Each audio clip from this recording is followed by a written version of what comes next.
BC కులగణనపై Congress ఇచ్చిన హామీలు అమలు చేయాలని డిమాండ్ చేశారు రాజ్యసభ సభ్యుడు ఆర్ కృష్ణయ్య. అధికారంలోకి వచ్చిన వెంటనే జనాభా ప్రాతిపదికన స్థానిక సంస్థల ఎన్నికల్లో రిజర్వేషన్ పెంచుతామన్న మాటను కాంగ్రెస్ నిలబెట్టుకోవాలన్నారు.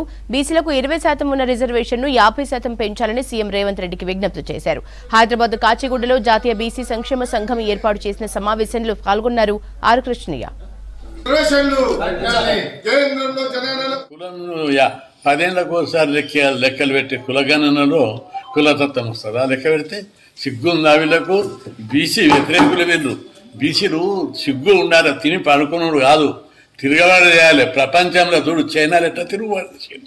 నాకే 30 ఏళ్ళు ఉంటే ఒక్కొక్కరిని ఉరికిపిస్తుంటే ఈ దేశంలో. బీసీలకు ఇంత అన్యాయం జరుగుతుంది, ఫైర్ కావాలి, ప్రతి ఒక్క బీసీ తిరుగుబాటు చేయాలి. ఇంత కేంద్రంలో మంత్రిత్వ శాఖ లేవు, చట్టసభలో రిజర్వేషన్ లేవు, పంచాయతీరాజ్ రిజర్వేషన్లు 34 నుంచి 20కి తగ్గిస్తే అడిగే దిక్కు లేదు. ఇంత అన్యాయం జరుగుతుంటే ప్రైవేట్ యూనివర్సిటీ పెట్టింది ఇక్కడ గత టీఆర్ఎస్ ప్రభుత్వం. అందులో రిజర్వేషన్లు పెట్టలేదు, ఎస్సీ ఎస్టీ బీసీ రిజర్వేషన్లు కూడా పెట్టలేదు. లోకల్ బాడీ రిజర్వేషన్ 34 నుంచి 20కి తగ్గించారు.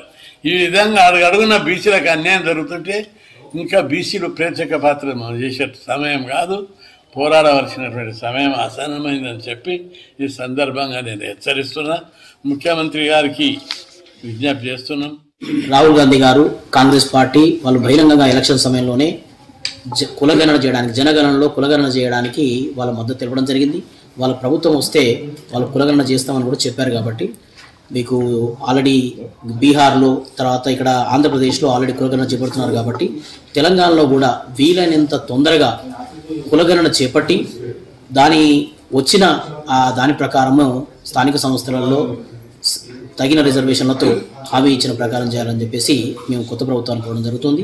అలాగే ఒక సమర్థవంతమైన నాయకత్వాన్ని టీపీపీఎస్సీకి తీసుకురావడం ద్వారా నిరుద్యోగులకు భవిష్యత్తులో జరగబోయే ఉద్యోగ పరీక్షల్లో వాళ్ళకి వీలైనంత త్వరగా నోటిఫికేషన్ల జారీతో సమర్థవంతమైన